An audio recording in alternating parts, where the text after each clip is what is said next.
हरे कृष्ण कृष्ण कृष्ण हरे हरे, हरे राम राम राम हरे हरे, हरे कृष्णा। तो आज हम लोग चर्चा करेंगे भगवद गीता का 5वां हो गया था, 6ठा नंबर श्लोक।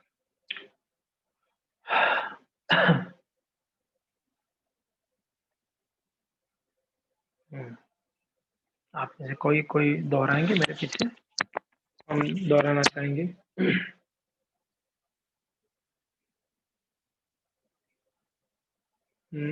कौन दोहराएंगे? दोहराएंगे, ठीक है। राजकुमार प्रभु, आप दोहराना चाहेंगे? हरे कृष्णा। ओके प्रभु जी, थैंक यू। मेरे पीछे दोहराएगा। न तद्भासयते सूर्यो न तदा भास्यते सूर्यो न शशांको न पावकः शशांको न पावकः यद्गत्वा न निवर्तन्ते यद्गत्वा न निवर्तन्ते तद्धाम परमं मम। तद्धाम परमं मम। धन्यवाद प्रभु जी, थैंक यू सो मच। न तद्भासयते सूर्यो न शशांको न पावको और यद्गत्वा न निवर्तन्ते तद्धाम परमं। तो पिछले श्लोक में भगवान ने कहे कि कौन मेरे शाश्वत राज्य को प्राप्त कर सकता है ना? जो झूठी प्रतिष्ठा, मोह, कुसंगति से मुक्त है, जो शाश्वत तत्व को समझते हैं, जिन्होंने भौतिक काम को नष्ट कर दिया है, जो सुख तथा दुख द्वंद्व से मुक्त है और मोहरहित होकर जो मोहरहित होकर परम पुरुष के शरणागत होना चाहते हैं, वही मेरा शाश्वत राज्य को प्राप्त होते हैं। तो आपके शाश्वत राज्य का चाहिए लोग प्राप्त करते हैं। अच्छा, कि आपके शाश्वत राज्य कैसा है? तो इस श्लोक में भगवान कहते हैं, मेरा जो शाश्वत राज्य है ना, वो न तद भास्यते सूर्य, वहां पर सूर्य का प्रकाश नहीं है। अच्छा, सूर्य का प्रकाश नहीं है, फिर अंधेरा होगा? नहीं नहीं नहीं नहीं, नहीं। तो चंद्रमा है क्या? लेना ना, ना शशांक, वहां चंद्रमा भी नहीं है, वहां चंद्रमा भी नहीं है। चंद्रमा भी नहीं है, सूर्य भी नहीं है, फिर आपका लोक फिर कैसे उजाला हो रहा है? अग्नि है क्या? आग आग जल रही है क्या? बोले नौ पावक हो, वहां पर आग भी नहीं है जी। पावक यानी अग्नि। अच्छा, फिर कहते हैं यदगत्वा ना निवर्तन्ते तद्धाम परमम मम। वो मेरे लोक में, मेरा दिव्य लोक में ना सूर्य का प्रकाश है, ना चंद्रमा का प्रकाश है, ना कोई अग्नि या बिजली का प्रकाश है। वहां तो मेरे शरीर से जो तेज निकला हुआ, उस तेज से ही तेजमान है मेरा पूरा आध्यात्मिक जो जगत। और उस जगत में अगर कोई एक बार आता है कि अर्जुन, वो वापस उसको तद्धाम परमम मम न निवर्तन्ते, मेरा वो धाम बड़ा परमम, परमम यानी कहते हैं परम धाम है। और जो आता है वहां पर एक बार यद गत्वा, जो एक बार मेरे धाम में आता है, ना निवर्तन्ते, वो रिटर्न नहीं जाता है। ये मेरा परमानेंट धाम है। भगवान कहते हैं ये मेरा परमानेंट धाम है, यानी भगवान इस धाम में हमेशा रहते हैं। कहते हैं ना, एक हमारा घर है और एक हमारा ऑफिस है। वैकुंठ लोक, द्वारका लोक, मथुरा लोक, ये सब भगवान के ऑफिस है, अलग अलग अलग अलग ऑफिस है। समझ में आ रहा है ना? मगर भगवान का घर है तो घर घर होता है, ऑफिस ऑफिस होता है ना। कोई कोई व्यक्ति ऑफिस में ना, यही मेरा सब कुछ इधर ही रहता हूँ, नहीं है? घर में जाता ही है कि नहीं? तो एग्जैक्टली भगवान को कुछ कार्य करना होता है, तो वो क्या होते हैं, विस्तार होते हैं। विस्तार होके विष्णु के रूप में या शंकरस्वन के रूप में, बलराम के रूप में वो क्या करते हैं, वो लीला करते हैं, कार्य करते हैं, सृष्टि को रचना करते हैं, सृष्टि को पालन करते हैं, सृष्टि को संहार करते हैं, अलग अलग विस्तार से करते हैं। मगर अपने घर पे जब जाते हैं, तब घर पे क्या होता है? कितना भी बड़ा अफसर हो, घर पे जाते बेटा कंधे पे चढ़ जाता है, चढ़ जाता है नहीं चढ़ जाता है? बेटा कंधे पे चढ़ जाता है। ये बोलेगा मैं तो कलेक्टर हूँ। लेते है, कलेक्टर तेरा ऑफिस में है ना, तू मेरा बाप है कि नहीं? या कोई पत्नी होगी तो पत्नी उसको आलिंगन करेगी, माँ होगी तो माँ उसको चुम्बन करेगी, पिताजी होगा पिताजी उसको कहीं घुमाने ले जाएगा।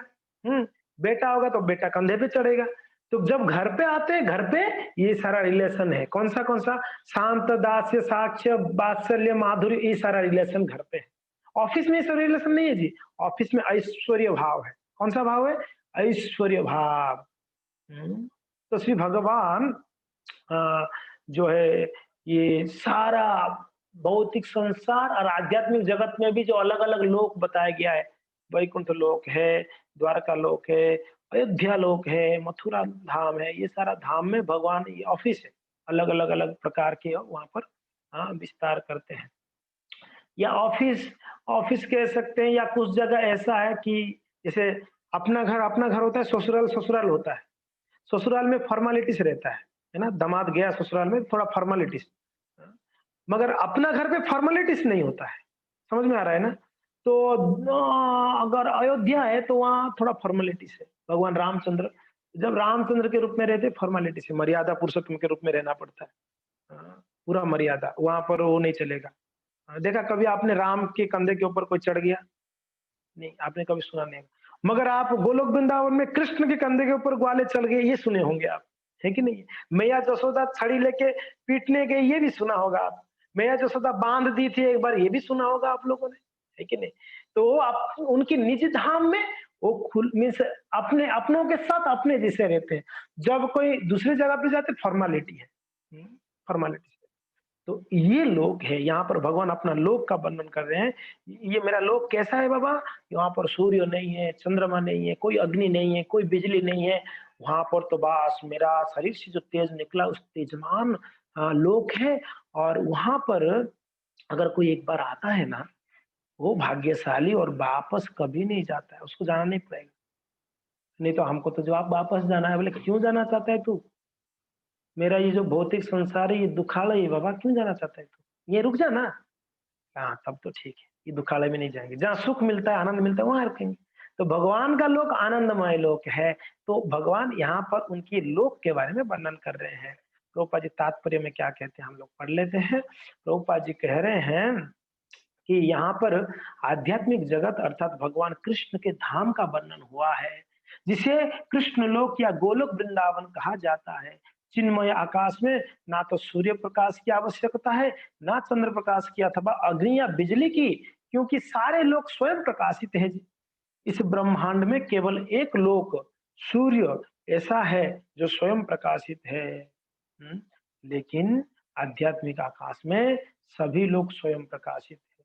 उन समस्त लोकों के जिन्हें वैकुंठ कहा जाता है, वहाँ चमचमाते तेज से चमकीला आकाश बनता है, जिसे ब्रह्म ज्योति कहते हैं। भगवान का जो शरीर से जो तेज निकलता है उसको ब्रह्म ज्योति कहते हैं, ब्रह्म ज्योति। वस्तुतः यह तेज कृष्णलोक गोलक वृंदावन से निकलता है। इस तेज का एक अंश महत्त्व अर्थात भौतिक जगत से आच्छादित रहता है। इससे इसके अतिरिक्त ज्योतिर्मय आकाश का अधिकांश भाग तो आध्यात्मिक लोक से पूर्ण है जी, जिन्हें वैकुंठ कहा जाता है, और जिनमें से गोलक वृंदावन एकदम प्रमुख है। जब तक जीव इस अंधकारमय जगत में रहता है तब तक वो बद्ध अवस्था में ही होता है। लेकिन ज्यों ही वो इस जगत भौतिक जगत रूपी मिथ्या विकृत वृक्ष को काट कर आध्यात्मिक आकाश में पहुंच जाता है, त्यों ही वो मुक्त हो जाता है। तब वो वहां वापस नहीं आता, यहाँ वापस नहीं आता। इस बद्ध जीवन में जीव अपने को भौतिक जगत का स्वामी मानता है, लेकिन अपनी मुक्ति अथवा अवस्था में वो आध्यात्मिक राज्य में प्रवेश करता है और परमेश्वर का पार्षद बन जाता है, जहां पर वो सच्चिदानंद जीवन का बिताता है। यह सूचना से मनुष्य को मुग्ध हो जाना चाहिए। प्रभुपाद जी क्या बोल रहे हैं? ये जो आपको न्यूज मिला है, अभी खबर मिली आज, ताजा ताजा खबर न्यूज, इस न्यूज से एकदम मुग्ध हो जाना चाहिए। उसे उस शाश्वत जगत में ले जाने की इच्छा करनी चाहिए और सच्चाई की इस मिथ्या प्रतिबिंब से अपने आप को विलग कर लेना चाहिए। जो इस संसार से अत्यधिक आसक्त है, उसके लिए इस आसक्ति का छेदन करना दुष्कर होता है। लेकिन यदि वो कृष्ण भावनामृत को ग्रहण कर ले तो उसके क्रमशः छूट जाने की संभावना है। उसे ऐसे भक्तों की संगति करनी चाहिए जो कृष्ण भावनामृत होते हैं। उसे ऐसा समाज खोजना चाहिए जो कृष्ण भावनामृत के प्रति समर्पित हो और उसे भक्ति करनी सीखनी चाहिए जी। इस प्रकार वह संसार के प्रति अपनी आसक्ति विच्छेद कर सकता है। यदि कोई चाहे कि केसरिया वस्त्र पहनने से भौतिक जगत के आकर्षण से विच्छेद हो जाएगा, तो ऐसा संभव नहीं है। देखो प्रभुपाद जी कितना सुंदर बात कहते हैं। कहते हैं कि जब तक वो आध्यात्मिक कृष्ण भावनामृत को स्वीकार नहीं करता है, तब तक इस भौतिक संसार का ये जो छाया रूपी जो वृक्ष को वो नहीं काट सकता है। और नहीं काट सकता है तो आध्यात्मिक लोग जा नहीं सकता है। और ऐसे आध्यात्मिक लोग में जाने के लिए प्रभुपाद जी कह रहे हैं उसे ऐसे भक्तों की संगति करनी चाहिए जो कृष्ण भावनामृत होते हैं। सर्वप्रथम प्रभुपाद जी यहाँ कहते हैं भक्तों का संगति चाहिए। उसके बाद उसे ऐसा समाज खोजना चाहिए जहाँ कृष्ण भावनामृत के प्रति समर्पित हो। उस समाज में हर एक व्यक्ति कृष्ण के लिए समर्पित हो, ना कि खुद की कोई इच्छा कामना के लिए, कृष्ण के प्रति समर्पित हो। ऐसा समाज खोजना चाहिए उसे और उसे भक्ति सीखनी चाहिए। उस समाज से और उस भक्तों से उसको भक्ति शिक्षा मिलेगी। इसलिए प्रभुपाद जी की कृपा से ये इस्कॉन संस्था, ऐसा संस्था प्रभुपाद जी ने बनाया जहाँ पर भक्तों का समूह है और जहाँ पर भक्तों से हम अनेक अनेक प्रकार की शिक्षाएं सीख सकते हैं, अपने जीवन में अपना सकते हैं। और प्रभुपाद जी कह रहे हैं अगर यदि कोई चाहे कि वो केसरिया वस्त्र, ये जो गेरुआ वस्त्र है, जिसको सैफरन वस्त्र कहते हैं, अगर इसको पहनने से भौतिक आकर्षण विच्छेद हो जाएगा, तो ऐसा संभव नहीं है। सिर्फ ये कपड़ा पहनकर कोई-कोई कहते हैं प्रभु जी आप लोग तो बहुत अच्छा है ना, आप तो बस ब्रह्मचारी ये देखो लाल कपड़ा पहने, सैफरन पहने, आपको तो बहुत अच्छा है, भौतिक संसार के प्रति कोई मोह नहीं है। बोले कि सिर्फ कपड़ा पहनने से मोह छूट जाएगा, नहीं बाबा ऐसी बात नहीं है। भक्ति करने से मोह छूटेगा, कपड़े से कोई लेना-देना नहीं है। है ना? कई लोग ऐसा केसरी आप कपड़ा पहने हुए, कहाँ मोह छूटा हुआ है? अभी हम लोग भी कहाँ मोह छूट गया है। प्रयास किया कर रहे हैं हम लोग कि कैसे ना कैसे ये भौतिक संसार के मोह छूटे करके हमारा प्रयास जारी है कि नहीं? तो ये भक्ति से हो सकती है, कपड़े से नहीं।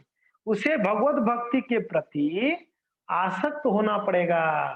अगर भौतिक संसार के प्रति विरक्त होना है तो उसको भक्ति के प्रति आसक्त होनी पड़ेगी, प्रभुपाद जी कह रहे हैं। अतएव मनुष्य को चाहिए कि गंभीरता पूर्वक समझे कि 12वें अध्याय में भक्ति का जैसा वर्णन है, वही वास्तविक वृक्ष की इस मिथ्या अभिव्यक्ति से बाहर निकलने का एकमात्र साधन है।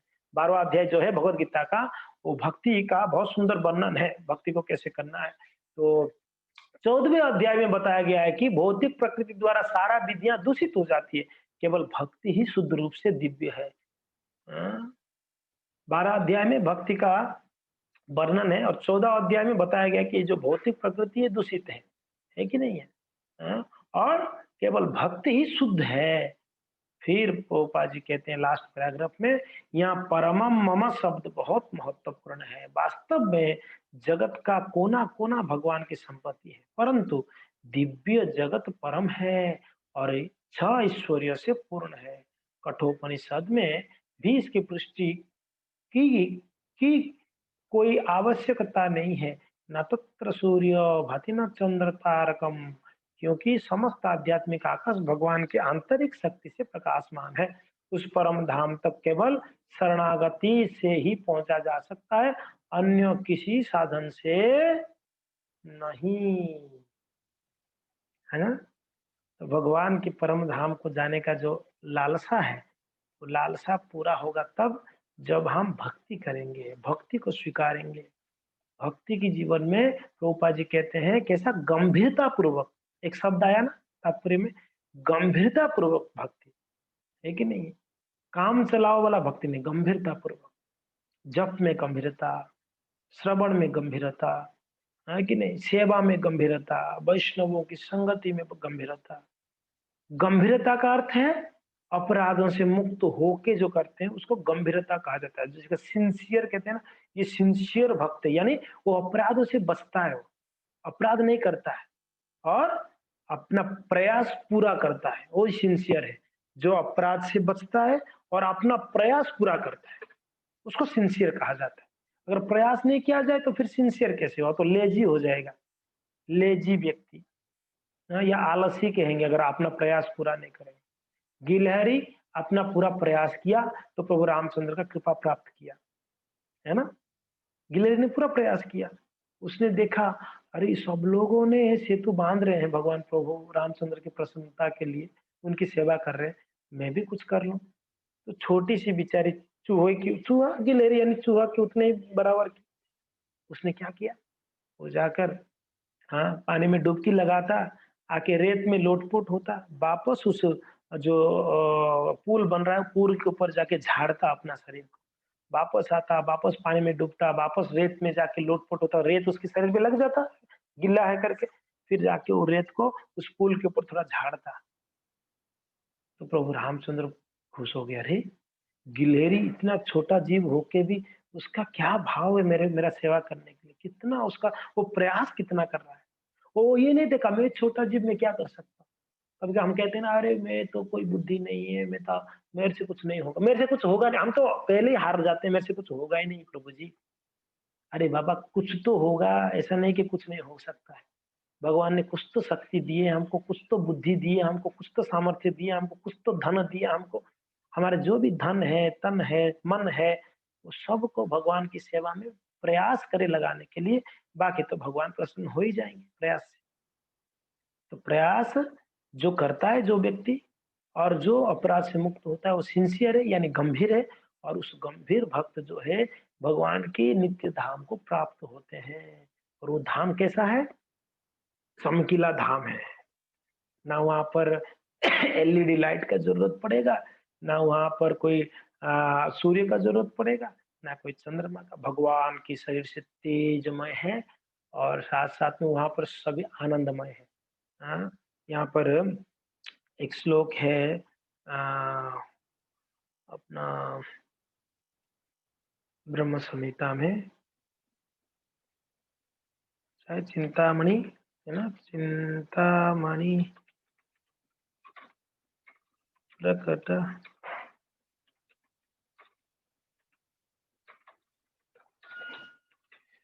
चिंतामणि।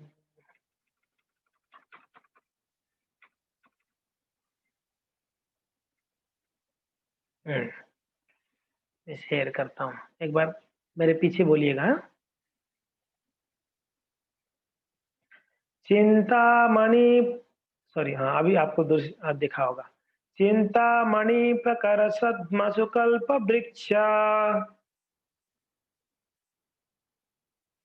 लक्ष्यावृतेषु सुरभिरभिपालयन्तम्।